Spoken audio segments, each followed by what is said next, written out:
Hello, everyone, and welcome to today's webinar hosted by the Oregon Office of Rural Health. I'm Rhonda Ann Gerst, the RHC Program Manager. This is the fifth and final workshop on leadership development titled, Tell Me More About That, How Being Curious Makes You a Better Leader. In today's workshop, Lauren Harris from Harris Healthcare Consulting will talk to us about how to be your own consultant. We hope this workshop gives you a chance to participate and connect with other RHC leaders across the state.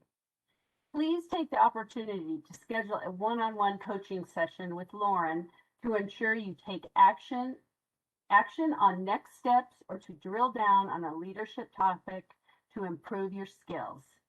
If you are interested in scheduling a coaching session, send an email to me. I will send you the details on scheduling.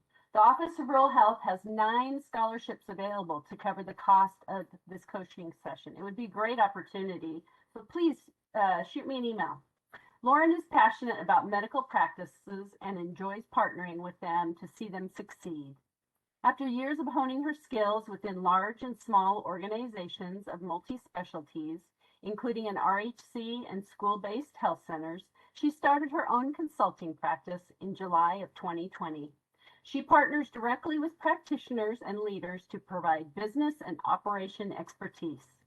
Lauren started her healthcare management career in 1992 and achieved her MGMA CMPE certification in 2008 and her FACMPE certification in 2013. Before we begin, I have a few housekeeping details.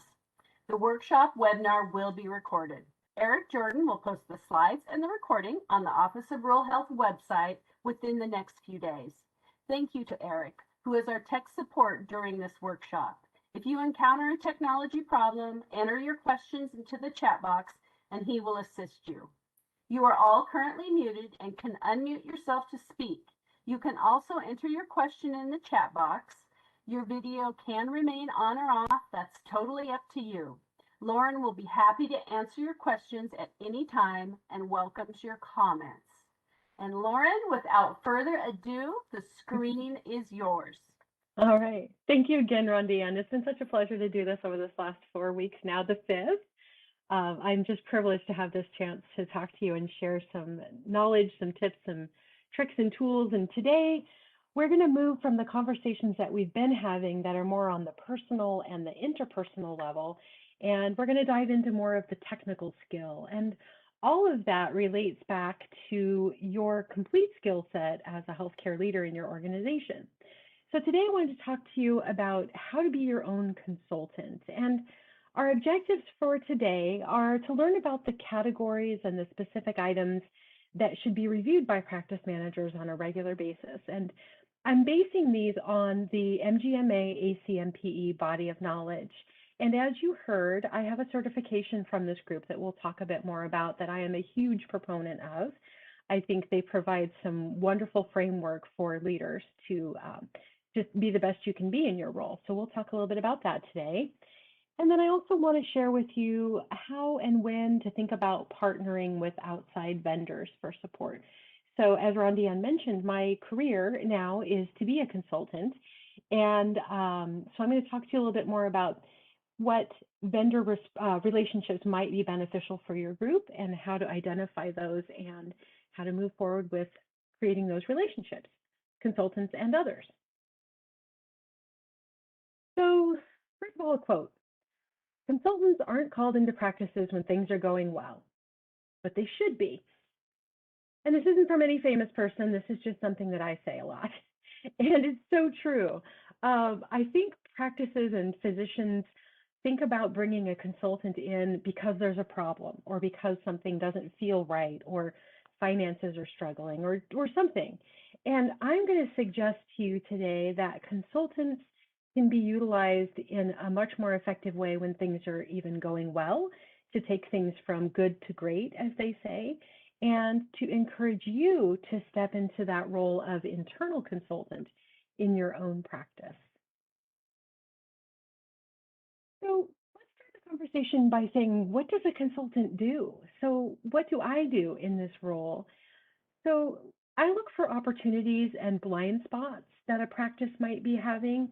One example of this might be a vendor relationship that they don't know exists, or someone who can solve a problem for them. It may be a compliance concern that they don't even know that they should have. So I can provide that perspective for them and that advice on how to take their practice really to the next level. And sometimes just having a fresh set of eyes, just being new to the situation, new to the practice, new to the physical space can provide a whole nother level of feedback.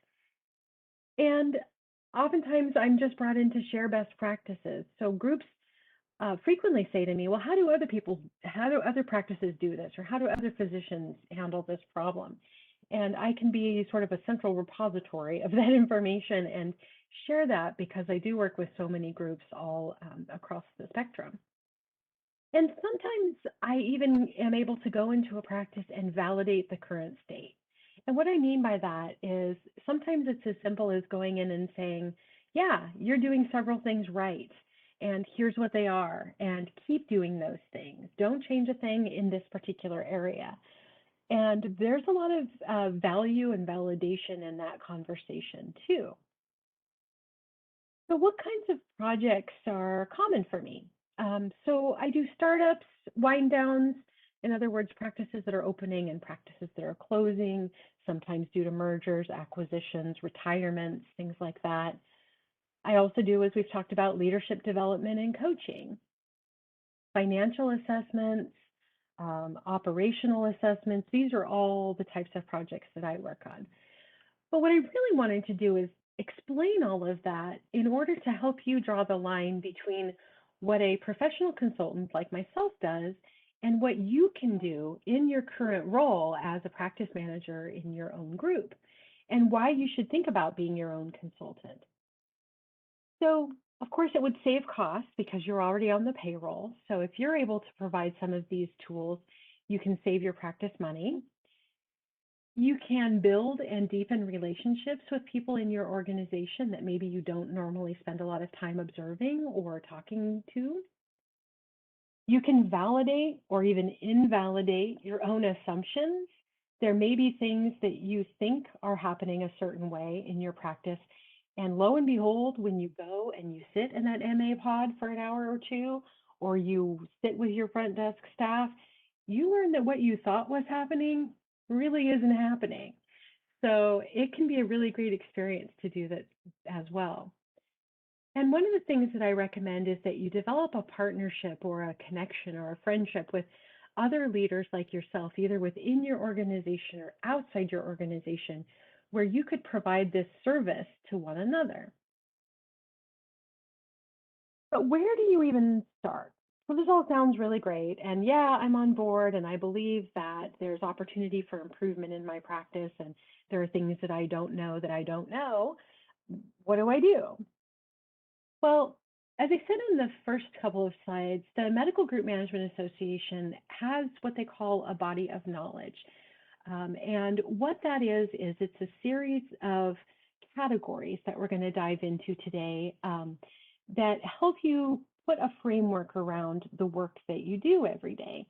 And they also provide the framework for their Certified Medical Practice Executive Credential. And like I said in the beginning, I'm a huge proponent of this credential. I'm not a paid employee by MGMA at all. I just simply think that there's a tremendous amount of value in this and that people should think about this. This tool can assess your current state, but also provide you with a great amount of knowledge that will help you be the best leader you can be. And it breaks things down into 6 different domains. And that's the framework that I wanted to use to talk to you about assessing your own practice or maybe one of a colleague. So as I said, it also serves as the exam blueprint for the members who want to pursue certification. And if you've ever thought, wow, I'd really like to have some validation of my level of knowledge, but I'm not sure how to do that, or if you understand the concept of board certification in medicine, this is a very similar concept, but specifically around the framework for being a practice administrator. So in other words, it gives you a board certification in practice management, which is a credential that you can use after your name. And it also validates the breadth and depth of knowledge that you have. So as I just mentioned, this credential really can set you apart. And when I do a lot of recruiting for administrators, it's really fascinating to me that I will meet with candidates who have master's level educations, and they frequently know the book side of the work really well. But when it comes time to ask tactical questions about how to actually assess if the practice is doing well, or how to deal with the effects of a pandemic on your individual practice, they're oftentimes deer in the headlights and they don't know where to begin. So the domains of the body of knowledge are really focused on very real, actionable topics that can make a direct impact on the success of your practice. I wanted to show you this. A highly performing practice, in my mind, really is like a three-legged stool. And what those three legs represent are the financial performance, the employee and provider satisfaction level, which we've talked about in a couple of the other sessions, and then also patient satisfaction. So if you think about those three categories, if you were to take out one of the legs of that stool, in other words, one of those categories was having a big deficiency, you would see that the stool wouldn't stand up well. And those are all things that are sort of the larger picture that we can be thinking about as we dive into these domains. How do each of these affect the financial performance, employee and provider satisfaction, and patient satisfaction? And I frequently ask when I'm recruiting administrators, how do you assess if a practice is doing well? And I'm listening for these categories. So I'll give you a little insider tip if you ever apply for a job that I'm recruiting for. These are the things that if you spend a fair amount of energy on, you will achieve great results. So obviously, without strong finances, you won't be able to keep your doors open. If you have unhappy employees and providers, you also won't be able to keep your doors open. And if patients won't come to you, again, you're in the same boat. So I want you to think about those three specific things as the legs that hold up the stool. So any questions first before we jump into the first objective? I'll take just a moment and see. Feel free to type into the chat if something is coming up for you, or if you disagree or want to talk any more about something. Give space for that. Okay.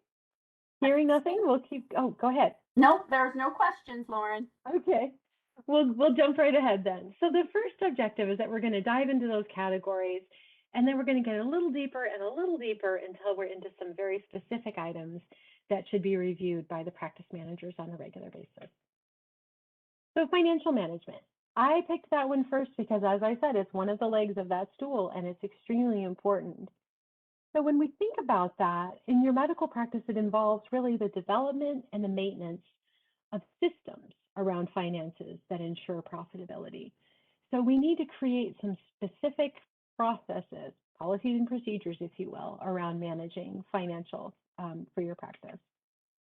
And I like to say this too, no margin, no mission. And what I mean by that is the margin is the profit, right? So if your practice isn't able to achieve a profit, it doesn't matter where your heart is. It doesn't matter that you have a terrific mission, because you, again, won't be able to hold the stool up and take care of patients.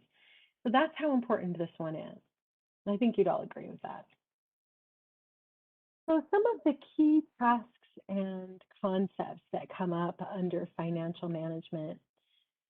Accounts payable. So with this one, we really want to ensure that there's a segregation of duties and that timely processing is completed. And what I mean by a segregation of duties is that when we're handling cash or processing accounts payable, that we have multiple people responsible for these pieces, that it's not just a single individual who is taking the payments, and then also on the AP side, who's deciding who gets paid. So imagine this scenario. If you get a bill from someone at the practice and you are the same person who writes that check and the same person who signs that check, the opportunity for fraud exists. And I say that just because while none of you would be the one to commit that fraud, I'm sure, I also want you to be able to put in guardrails to protect yourself from anyone suspecting fraud, right? So if we have processes in place that ensure that a different person receives the invoice from a different person who writes the check and a different person who signs the check, then we already have those guardrails to make sure that that opportunity just doesn't exist. So I hope that makes sense, but really what it's about is dividing up the work in such a way that we are putting in guardrails to protect the practice and then to protect ourselves also. And I know that can be harder to do in a really small group. So it may involve more like the practice manager and the senior physician. Or in the hospital-based systems, you would have an accounts payable department. So those things can already be built in. But I want you to think about that as you're looking at your accounts payable and accounts receivable processes. Are those guardrails already built in? And then for this one too, we want to make sure on the accounts receivable side that we are doing regular reviews and that we are benchmarking ourselves against similar practices. So is our accounts receivable the right age? And what I mean by that is, are we getting paid timely for the claims that we're submitting? Are we seeing a lot of issues with having to track down payments that are a lot of things in that 60 to 90 day or 90 day older bucket? And it's important to compare yourself against others. And there's a lot of great benchmarking information out there that you can find. Also, streamlining cash collections. This is a big thing right now. We've talked a lot about how we can safely and effectively collect copays and coinsurances when maybe we're doing a lot of telehealth. So do we have a really easy way for patients to pay? Are there portal payments available in your system so that a patient can make a payment anytime, day or night? Are we accepting payments in lots of different ways so that a patient can mail a check or pay electronically? Take a look at all of the ways that you might be able to expand. There's a lot of new, really exciting technologies around this now. And we want to make sure that our self-pay and our cash collections processes are as tight as they can be, because as we know, when the pandemic hit, a lot of people unfortunately lost their jobs or they had to take reduction in hours. And there's been deep financial impact here. And we want to make it easy for people to pay the bills that they can. So this involves setting up payment plans when you can, but also just having a simple process so that someone who's working from 8 to 5 doesn't have to get on the phone with their practice between 8 and 5 in order to make that payment, that they can do that whenever it works for them. And then the other one that I really like to look at in a practice is the annual review of the coding and documentation. So if we were in a room together, I would ask you to show your hands about how much impact you've seen from the new E&M coding regulations, and you probably would say quite a bit. So there's been a lot of changes this year in both the payments for telehealth, we saw that last year, but also the new E&M coding documentation rules.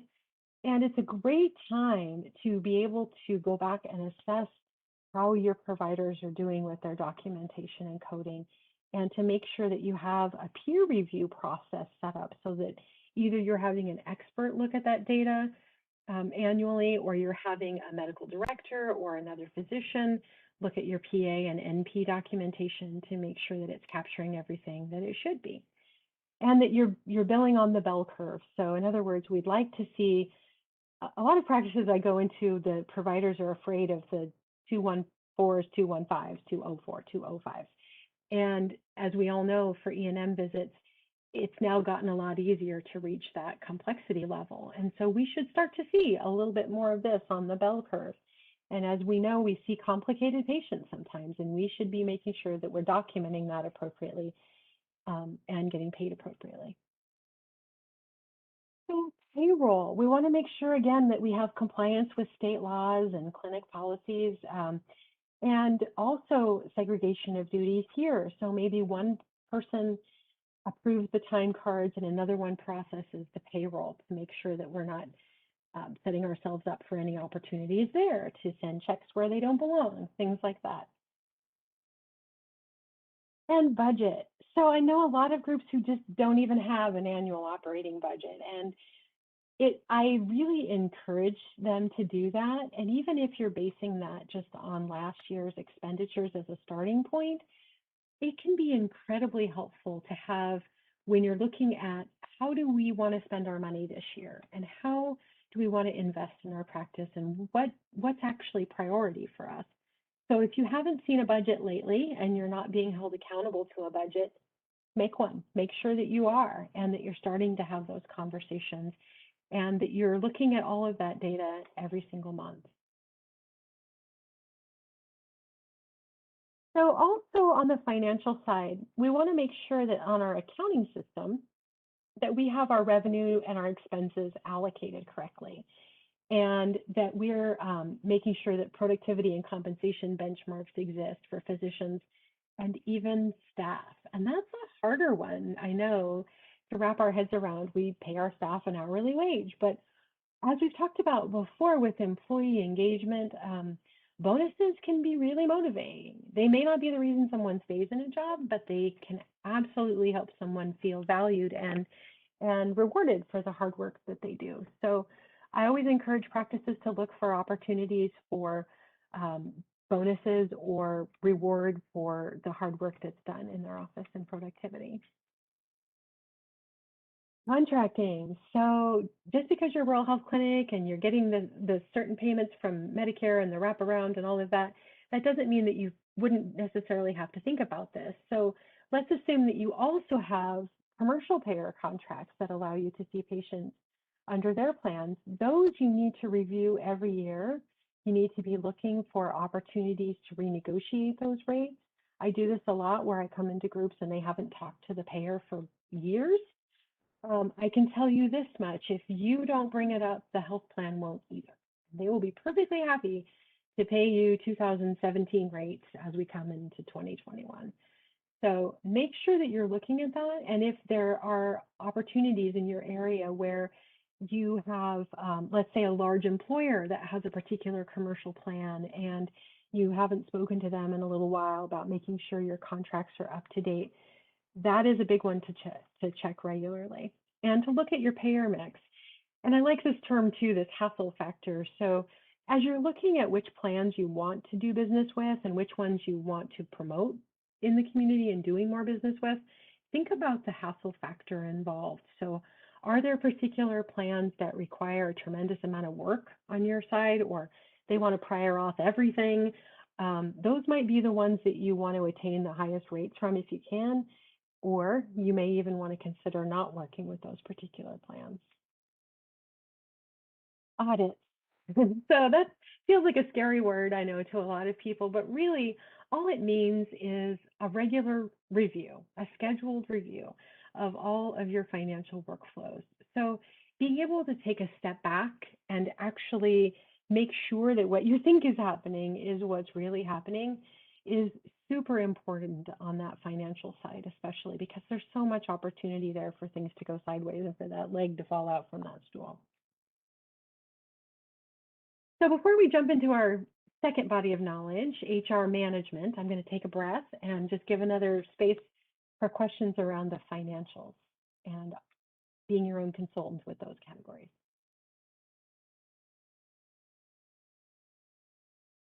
Yeah. No, we don't. I don't see anything, Lauren. Okay. Okay, great. Thanks, Rondi. I appreciate it. So let's talk about HR. And as I mentioned before, the last 4 sessions have all been about personal and interpersonal things, and HR is, of course, a big part of that.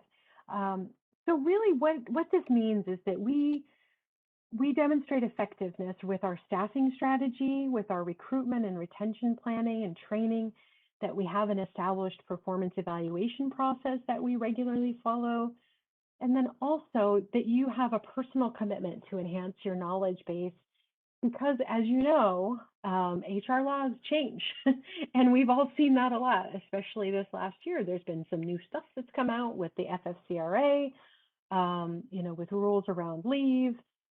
Different practices have put in policies around specific COVID leave, things like that. So you have to be on top of things. You have to be paying attention to all of these changes that are coming. Your practice is counting on you for that. So key tasks and concepts here in the HR world, staffing plans. We've talked about this before, but just to reiterate, recruit in alignment not only with your job description, the skills assessment, but that mission, vision, values that we talked about, and your business need. So when you're thinking about, hey, I think I need a new front desk person, think about their skill set for sure, but also I want you to put that in the framework of how will this person help us further our mission, vision, and values of our organization? How will they fit in with us culturally and help us move the ball forward? See if you can establish a staff training and development program. So you're all here, which I'm so excited about. You have invested in yourself time-wise to develop your own skills. What things can you put into place for all the other players on your team? And sometimes this can be formal, sometimes this can be informal. You may be the coach. You may be the one who sits with your staff one-on-one and provides some of this specific training and development. There may also be tools available that you're not fully utilizing yet. I've worked with groups in the past who have EMRs that they're not fully leveraging, and that there's training available for. I think a lot of times we sort of ready, fire, aim, as opposed to ready, aim, fire. And we hire someone new, we put them in the seat, and we let the person next to them train them. And not that there's anything wrong with that, but what if we thought in a more structured way around that, about actually providing specific training to our EMRs or to our customer service levels or around our mission, vision, and values that would onboard that person in a more structured and hopefully help them be more successful over time kind of way. That's what I'm pretty passionate about, so I stayed on that topic for a minute. Provider compensation. So I know you probably don't have a lot of control over this, but I'd like you to be thinking about it. Making sure that how your providers are compensated is really driving the owner and the employee incentives, and that it supports the organization's goals. So I've worked with a practice in the past who basically paid all of their providers the same, paid all of their mid-levels exactly the same, regardless of their productivity. And what I saw was a lot of variation in the success of those providers and how they were doing in the practice. And while, again, bonuses aren't everything, they sometimes can be somewhat motivating. So be thinking about or talking to your leadership about how are we compensating our providers? And is that helping us fulfill our mission, vision, and values and move our business forward? Make sure that you're looking at your employee benefit plans annually. We have talked a lot about employee engagement and wellness, and something that I think a lot of groups have taken advantage of this year, I'm glad to see, are their employee assistance plans. And if you don't know what that is, you probably do have access to this, or you might have access to this already, but many of the commercial health plans and some of the other benefit packages that we buy include an EAP. And an EAP provides confidential services up to a certain level for your staff. And those services can be financial counseling, they can be personal counseling. So if you have an employee who's going through a particularly rough time and they're not sure if they want to pursue personal counseling, sometimes starting with an EAP can connect them with the right person. But as an HR, wearing the HR hat for a moment, this can be a tremendous resource for you if an employee comes to you and says, hey, I'm really struggling to pay my bills, I'm struggling to get to work every day, whatever it might be. Get them some resources that can help them, and an EAP can be really beneficial. So think about that. And I wanted to also dive a little bit back into this, which is that staff retention, recognition, onboarding, employee satisfaction, all of that stuff we've spoken about before, and revisit this Maslow's hierarchy of needs applied to the employee engagement level. So of course, we all want to see employees in that level 2 engaged or that level 1 highly engaged. And when you think about the folks that are on the bottom levels of that not engaged and the disengaged, if you attended my last session, those are the ones that are throwing the trash on the floor. And we want to see the people that will pick up the trash, not the ones who just walk by. This is something to be thinking about. And maybe in your own mind, think about the staff that you have and the team that works with you and where you might place them, or have a conversation with them if they're open to it about where they find themselves on this map and how you can help move people up to the next step. We'd all love to have an entire team of highly engaged folks, right? But at the bare minimum, we want the number 2 engaged folks. So people that feel important in their role, that they're achieving, that they like the company. We don't want them to leave for a better offer, so we really want that top one. But we're really afraid, at least I am, about working with a group of almost engaged healthcare givers, because when you think about it, they not necessarily are proud of the work that they do, or the disengaged ones are the ones that I'm worried about from a patient safety perspective. So hopefully this gives you kind of a framework to think about where your staff might be and how you can help move them up the ladder. So just another slide on this, on how do we create those strong relationships and create that psychological and social safety. This is one we've looked at before, and I thought there was such value in it, I wanted to bring it back. But if we continuously as leaders show appreciation and respect for others, if we speak well of each other and we encourage everyone else to do that, if we demonstrate careful listening, if we're positive in our interactions with our teammates, if we're developing that trust with our colleagues by keeping confidences and keeping our word and delivering what we say we'll do, creating those team-focused goals and accountability, all of these are going to create that psychological and social safety.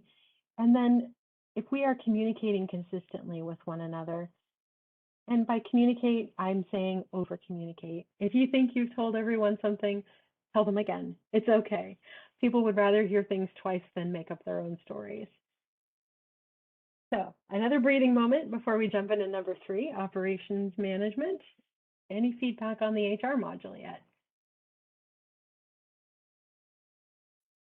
Nothing in the chat box. Okay, we'll keep rolling along. Hopefully there's lots of wheels turning and lots of thoughts happening around this. So operations management in our medical groups means that we're developing and implementing effective business plans and that we're managing that daily operations. So our workflows, how are we taking care of our patients? All of that falls right into operations. So the key tasks and concepts that we want to be looking at here are process improvement. Do you have an ongoing process improvement program that includes all your stakeholders? If you don't, if you're not using something like Lean or Pdca or Six Sigma, those are some great keywords I'd like you to think about looking up. The Pdca is really simple and easy to understand. It means plan, do, check, act. And it's basically a circle. So what you do is you plan to do something, you do that thing, you check what the outcome was, and then the act is to make adjustments and change perhaps or fine tune that change. And it is a consistent, always rolling forward spiral. So you're going to Pdca something, and then you're going to Pdca it again and Pdca it again until you reach perfection, which we all know is really hard to do. So think about that with the next change that you want to make. If it's something as simple as we're going to look at the workflow for checking in a patient with a new tool or something, let's set that up with our iPads as a Pdca. We're going to plan to do it. We're going to do it. We're going to check in after some set period of time, and then we're going to make any course corrections. And establishing this as an ongoing program in your practice gets everybody on board. It gets everybody understanding that the culture that we have is one of continuous improvement, not one of staying stuck or still. And it can really be transformational for your group. So operations also involves purchasing and asset management and developing inventory control plans so that we're not over ordering or under ordering, that we have a purchasing hierarchy. And what that means is, again, someone is ordering and someone else is approving to make sure the order, to make sure that we have that segregation of duties. And then leveraging those vendor relationships. vendors are not bad per se. Putting my vendor hat on for a moment, vendors can be extremely helpful. There are vendors that you're probably working with right now who could provide you with services or advice or resources about things that you may not even know about. It can be really valuable to just set up a 15 to 30-minute check-in with each of your vendors once a year and say, what am I missing? What do you have that we're not taking advantage of? Or what opportunities exist? So think about that as part of your putting on your consultant hat. Safety. This is a big one, of course, and we've all been talking about this a lot, specifically this year, but we need to maintain compliance with OSHA and the ADA and biohazardous waste. We want to have monthly staff safety committee meetings, and we need to document those minutes. OSHA looks for that. So make sure that you have your compliance handbook ready to roll and show them if they walk in the door tomorrow. Safety is a big deal, and it should feel like something that we're doing because it's the right thing and we want to do it, and it'll help us take the best care of our patients. It shouldn't feel something like we have to just do this because OSHA says so, and I like to debunk that a lot of times when I'm in practices and kind of shift the framework so that people aren't doing something simply because they're afraid of getting in trouble, but they're doing it because it will keep them safe and keep the patients that we care for safe. So operations also involves facilities management and really looking at our facilities issues and maintenance issues in a timely manner. It never fails to happen where I will go into a practice as a consultant and I will find something almost immediately that is a facilities issue or a safety issue that the workers that are working in that space have just grown to accept. Well, that's where things go. Or we store things, that close to the ceiling because we always have. Or we have this precariously perched plant over here in the corner, despite the fact that it may fall down. So if you think about this as an opportunity for you to walk through your practice with a fresh set of eyes, or like I said before, even assign someone else in your practice to do it, or to go to another practice and visit with them, you will be shocked at what you find just by looking at something for the first time or with a fresh set of eyes. So part of this too is those outsourced relationships, and we'll dive a bit more into this a little bit later, but making sure that your existing contracts are regularly reviewed for compliance, timeliness, quality, and don't be afraid to find a new vendor if they're not serving you effectively. There are a lot of great vendors out there who can be helpful. And operations also involves communications and marketing and making sure that you have a good marketing plan. And this needs to align with your corporate image and your branding strategy. And really, there's great ways to maximize technology now. So much of what we do is on the social media space. If you're part of a larger health system, you may already have folks doing this for you. But if you're not, think about ways that you can strategize your image and your marketing efforts in your particular community. And sometimes that can be as simple as word of mouth or reinforcing messages in the practice. I've opened several new groups in the last few years, and one of the things I always like to do is post signs throughout the practice or even as a recirculating image on the monitor if the monitor's in the exam room that says, "We love the referrals of your family and friends." Patients have been taught that it's difficult to get in to see the doctor, and many think that our practices are closed or full or it's too hard to get in. If you have a new provider or you're looking at growing your practice, make that known. Let your patients know that you want to see their family and their friends. Make it part of the scripting that occurs when your front desk is scheduling appointments. That they say something like, "Are there any other members of your family that need to be seen or that I can establish with Dr. Smith?" You'd be surprised how far that can go just by letting people know that you're available.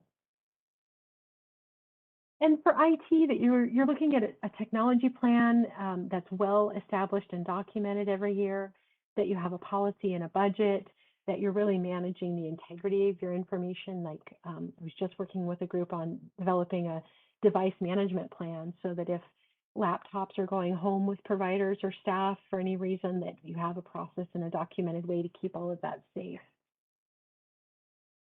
So a couple of the subheadings here around HIPAA, making sure that you're following the security and confidentiality rules, making sure that you're up to speed with the new things that are coming. There is a 21st Century Cures Act that is going to change the way that we respond to information requests going forward.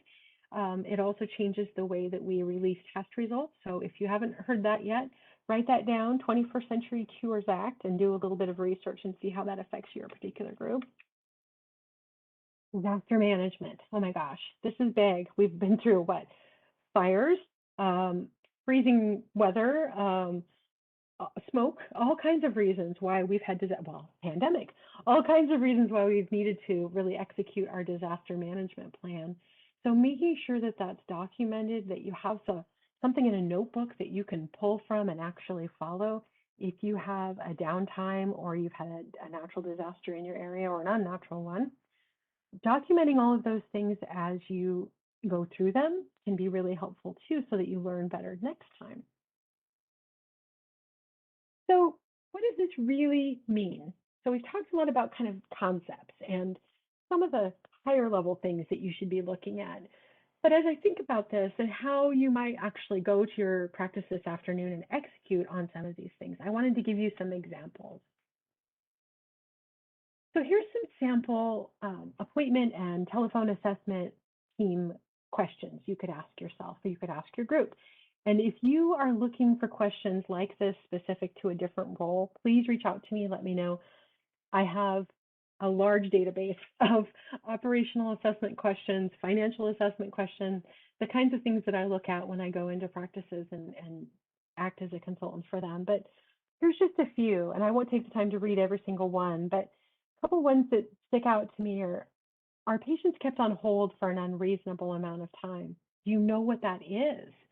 Does your phone system track that for you? Could it? What is an unreasonable amount of time, right? So what is your practice tolerance for that? Do you have a way of tracking? It was 30 seconds, it was 22 seconds, it was a minute and a half. If you don't have a way to track that yet, see if you can get one from your telephone or IT provider. Well, there's a lot of great data management available now for phone systems. There's just a really simple one that I think people forget. Do we ask the caller's permission before we put them on hold? A lot of times it could be, ABC Clinic, can you please hold? Boom. That's not demonstrating great customer service, is it? Our patient's maybe they're having a crisis. Maybe they need a triage nurse immediately. We should never be doing that. So these are the kinds of things that could be happening in your practice that are opportunities for improvement that you won't know unless you ask or unless you go and directly observe. And then that last one, again, talks about phone reports that you can monitor to evaluate your abandonment rates. And what that means is, did the patient hang up before we got a chance to talk to them? And that's an important one. And there are benchmarks around that too, that we can talk about in detail later if you wish. But do we look at our hold times and our phone traffic? Do we know how many calls we're getting into practice every day? Are we appropriately staffed? Can our phones be handled by one person? Do we need two? Do we need three? How are we justifying that? How do we know? So there's a lot of great data you can find. Here are some more specific questions. I'm always sort of startled when I go into a practice and I hear from someone, when I look at point 3, are all staff trained on the phone system, including how to transfer calls? It seems like a basic skill, but sometimes it gets missed. You'd be surprised, or how to put somebody through to a voicemail, or how to even transfer them to a different department outside of our normal day-to-day. Do all of our staff know how to effectively use the phone system that we have? So this is a big can of worms. How and by whom are nurse phone calls handled? Sorry. The third one from the bottom, do we have a really great triage process in place? If not, we need to get one. So that one opens up a whole nother line of questions. Give you another minute to read that. Have more. Trying to go a little bit fast because we have a lot of stuff to go through today. But one of the other ones is, does the clinic monitor appointment availability at a minimum at least once a quarter? So are you looking at accessibility for appointments and by provider? So Dr. Smith may be super busy, but Dr. Jones isn't. What are we going to do about that? How are we going to direct patients where we can most effectively take care of them? And are we looking at that data objectively? One story that I have also is of another practice that was a little bit hard to find. And now that everybody has smartphones, this is a lot easier because you just put the address into your phone and Siri will tell you how to get there. But many, many years ago, that wasn't the case. And this practice got in the habit of actually finding out the patient's address and putting it into a software program that would print the directions and they would mail them to the home. That's a pretty high level of customer service. So what could you do now like that in our current state with the great tech that we have? Are you making sure to tell them about the parking situation if it's challenging? Or are you telling them some landmarks that you're nearby so that they can easily find you, or if there's any speed bumps, and how to get to where you're located if you're on a hospital campus? Accessibility and making sure that, we call that wayfinding too, making sure that patients can easily get in the practice, can set up the whole visit in a much different way. If someone arrives stressed and panicked and not feeling well, they're already going to have a negative impression of your practice, and they're going to be less likely to recommend you out in the community. Okay, so we're on number 4. Any questions on number 3? Operations? Probably could have done a 4-hour session on this one. There's a lot here. Okay, so transformative healthcare delivery. What does that mean? That's a big set of words. Really, all that means is that we're understanding the latest innovations for care delivery models, payments, organizational models, and emerging technologies. So specifically, that looks like care coordination. Do we have strong policies and procedures for managing our referrals, authorizations, and scheduling? I frequently see, and this is so challenging, practices that will refer a patient out for a service and they have no tracking mechanism to know if that patient ever got that service. Wow, that is clinically scary to me. I want to make sure that if I send my patient out to gastroenterology because I'm concerned about something, as a provider, that I know that that patient's getting the care that they need. So are there tools in your EMR that you're not effectively using, or do you have a paper system to track all of those things? But care coordination is a big deal and something we should be spending a lot of time and energy on. Another concept around care transformation is care models. So really understanding what clinical integration means, having multi-specialties in one location, for instance, what a patient-centered medical home is, what an ACO is, what a CCO is. Can you really demonstrate understanding of all of those concepts? And they're changing all the time too. And then quality initiatives and measurements. So are we looking at all of our opportunities for quality reporting and quality payments? And are we documenting all of the quality care that we're giving? Just because we're talking to patients about vaccines, are we documenting that we had that conversation and maybe they declined the particular one the provider recommended, or they declined to get that mammogram, whatever it is? Making sure that we're using all of our tools to effectively manage the quality initiatives and measurements. And then payment models. Again, talking about all of these like alphabet soup things, MIPS, macro, bundled payments, value-based care. Of course, you know about your wraparound and your cost reporting for you, but there are other concepts out there I want you to be aware of that happen in the healthcare space and that are also continuing to change. All right, I'm going to keep going. Number 5, organizational governance. So in our medical practices, that really means that we develop and support long-term strategies and that we set the strategic direction for our group. So really, it means you understand the corporate legal structure where you are, that you can define the policy and support the organization's culture. So that mission, vision, values is part of that, but there's a little bit more. So we're going to review that annually. We're going to be talking about it, making sure that it's still current. We're going to do one if we don't have one in our practice yet. And then, do we really understand the legal structure and the governance rules that we have in our organization? And a lot of times questions that come up around provider employment or provider bonuses or quality, things like that, some of those things can be answered just from your corporate bylaws. So making sure that you know where to find those or that you have access to them to help your leaders make the right decisions, that can be super rewarding. And if you ever decide to run a different type of practice, let's say that's not an RHC, these are the types of skills that you'll want to take with you and that are a little bit more rare. Having experience dealing with a corporate legal structure and helping a physician write a buy-in for a potential partner, that can be incredibly valuable to the practice. So think about that. This is a big one too, provider conduct and performance expectations. So do we have standards around that? Do we know what is expected of our providers? And do we have a corrective action plan even for our providers? Do we have policies for conflicts of interest? Do we address performance issues of our providers? I've seen a lot of practices that shy away from that. And that is going to take away two legs of our stool. If we don't address provider performance issues, we are going to have unhappy providers and staff, right? We're also going to have unhappy patients because that creates roadblocks to patients getting good care. We end up with things like territorial experiences where one provider won't cover for another. We end up with gaps in care. It's just incredibly toxic. So making sure that we have some guardrails in place to encourage good provider behavior. And risk and compliance.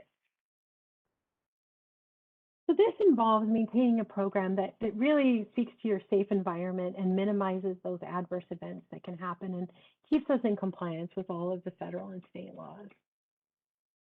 So tasks here involve record keeping, making sure that we're following HIPAA guidelines, federal, state laws, generally accepted accounting principles, that we're keeping records long enough. So this involves even business records like our accounts payable stuff. Are we following what we should be as far as maintaining records? For adverse events, do we have a documented review process when an adverse event happens? And if not, we should make one. And we should absolutely develop corrective action plans to make sure that those things don't happen. An adverse event can be as simple as an MA gave the wrong vaccine, right? This is something that it's not designed to be punitive. It's designed to be a learning opportunity and a chance for us to make sure that we put guardrails in to prevent it from happening in the future. So if you need help defining what that is or putting something like that into place because you don't feel like you have that yet, you can reach out and I'll help you with that.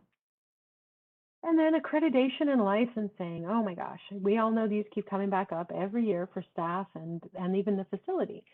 Do we have our appropriate lab certification that we need?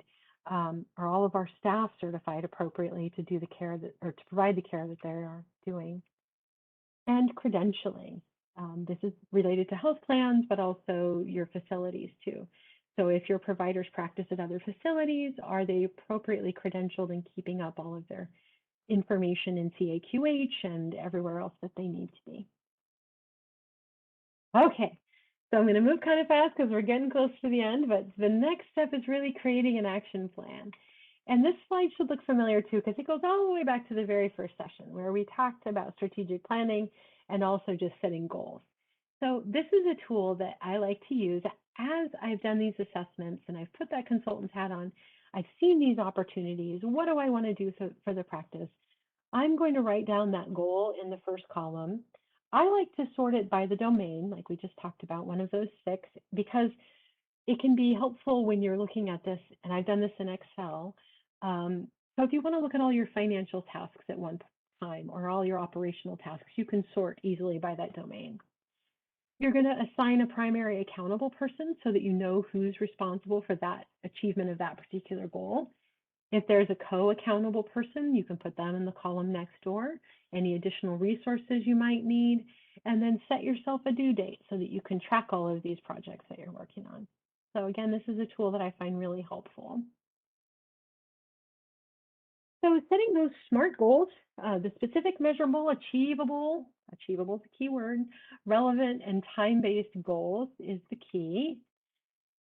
I want to pause for a moment too and remember to celebrate your successes. So when you've achieved these goals and your team has helped you, make sure that you acknowledge that and that you celebrate that as a group so that everyone can feel that pleasure. And evaluate regularly for the continued adoption and opportunities. So just because we did something last year doesn't mean that we don't need to look at it again this year. Things may have changed. So keep keep these ideas and these assessments in the back of your mind as something that you want to do annually or regularly, whatever that means. And then set new goals. So it's a constant process. It's that process improvement or continuous improvement cycle. So quickly on objective 2, how and when to partner with outside vendors. This is just a small list of the many types of outside vendors that you might have or you might want to think about having in your organization. There's a lot of different resources out there, professional services that you can partner with for your practice. And why might you want to have an outside vendor? Well, as I mentioned before, they can bring to you expertise that you don't have. They also can provide you with time savings and increase your efficiency by taking some things off of your plate. Cost savings. So sometimes just having a vendor take something over that you're doing can save you money, because if you think about what the ROI is, or the return on investment of you doing it yourself, there can be tremendous value in outsourcing it. And oftentimes you can find additional services from a vendor that are hard to get from yourself. For instance, a payroll provider might also provide you with sample policies and procedures for writing your employee handbook, or access to a lawyer who might be able to vet things for you. So there's a lot of additional services that vendors can offer that you may not be aware of yet, that coming back and talking to them once a year can provide for you. And then that hustle factor again. So just taking something off your plate that is painful or labor intensive or time intensive for you to do, and outsourcing that to a professional can be a really good reason. So here's some questions to ask before you request information or bids from vendors. What problem are we trying to solve? Why does this problem matter now? What's required versus what is nice to have? What do we want to keep and what do we want to give up? How much are we able to invest in the solution? So you notice I didn't ask the money question first. That was actually later in the investigation. Money is important, but it's not everything. And here's a few more. What new problems might we create with this solution? Oh my goodness. So just because you've started to do something new or brought in a new vendor doesn't mean you're not going to create speed bumps for yourself. There could be something new that pops up. So think outside the box about what that might be. How long is that contract or agreement, and how flexible is your exit clause if you decide it's not working out in that partnership? How long have they been in business? Are they able to provide you with references? And is the benefit worth the cost? So again, it may be financial, but it may not be. It may be just allowing you to spend more time where you are better, provide better service to the organization. And also what will increase your engagement. So what would make you happier and more functional and a higher achiever and more engaged? So here's some ideas about where to look for vendors. Do you already belong to a buying group or GPO? If you don't yet and you don't know what that is, you can put a question in the chat and I'll explain. But your GPO, your group purchasing organization, has contracts with all types of vendors, many, many, many types of vendors who can provide you with tremendous discounts and resources. And there's no fee for you to participate with them. It's just like joining a club that gets you access to the discounts. I think of it as like joining Costco. And when you walk in the door, you just get the Costco pricing. That's what a GPO is like. Ask your colleagues where they get help and if they're happy with their results and relationships that they have. That can be huge. And then many vendors are partners of professional associations or your professional academies that your physicians belong to. So MGMA is a great source, Oregon MGMA, the American Academy of Family Practice as vendor partners. There's a lot of great resources.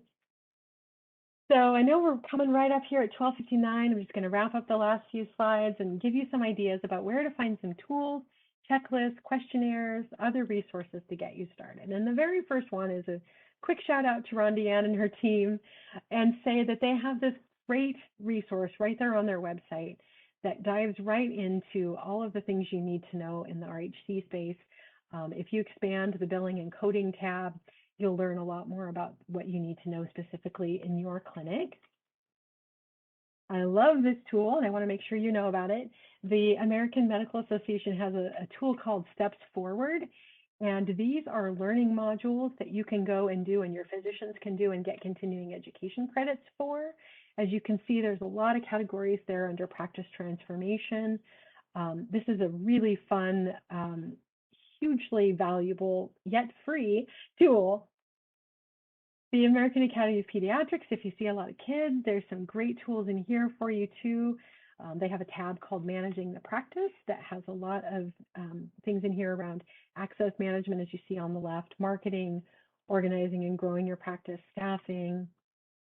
If your group leans more toward internal medicine, there's the American College of Physicians that has some office management tools here built in as well. All of this stuff is free and publicly available. And then this one's available to national MGMA members. So if you decide you want to become a national MGMA member, maybe you're interested in pursuing certification now that we've talked a little bit about it and you've seen sort of the scope of the knowledge base. If you're a member of National, you can participate in their free practice evaluation tool, and it is really robust, and it gets into a lot of the very specific questions like we talked about today. And then they provide you with a tool with suggestions on how to improve each of those specific areas. So I really like this one. All right, final thoughts. So using these tools are going to help you look at your practice with that fresh perspective and critically think about how you can maximize success and stabilize that three-legged stool. So thinking about engaging others, it doesn't all have to fall right on your plate. I know it feels a little bit overwhelming probably right now.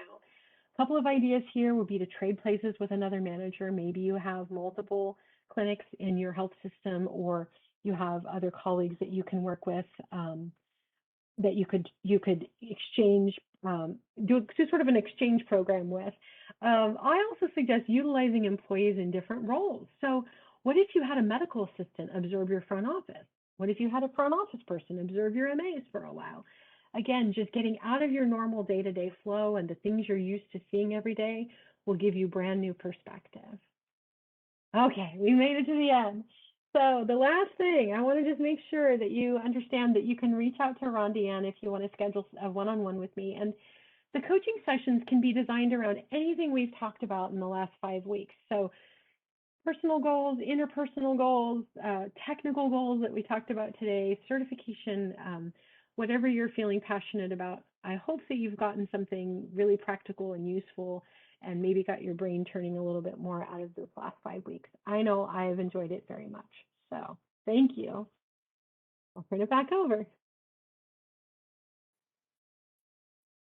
Thanks, Lauren. I just can't even tell you how incredible this workshop series has been. Thank you It so has much. been so helpful, and it's offered so many tips and ideas. Leaders, please don't forget that coaching session is available, and the Office of Rural Health would love to be able to provide that for you. We still have 9 scholarships available. Anyway, Lauren, just back to you again, and just to tell you how much we appreciate this workshop series. It really has been wonderful. And Thank you. I just want to say that I achieved my CMPE a few years ago, and I cannot believe how helpful it was. All these years, I mean, I have been in management for 28 years. I've managed specialty, primary care, and I just cannot even compliment that program. Yeah, enough. It's amazing, isn't it? It shows you really the breadth and depth that is needed to be just a super high performer. And I'm always amazed when I interview, like I said, master's educated folks who don't understand the first thing about operations or how to really dive into the weeds to maximize the success of their practices. So it gives you a whole nother way of looking at things. I'm glad you find it valuable too. Yeah, oh, it's great. Please make sure that you guys complete the survey. That would be so helpful.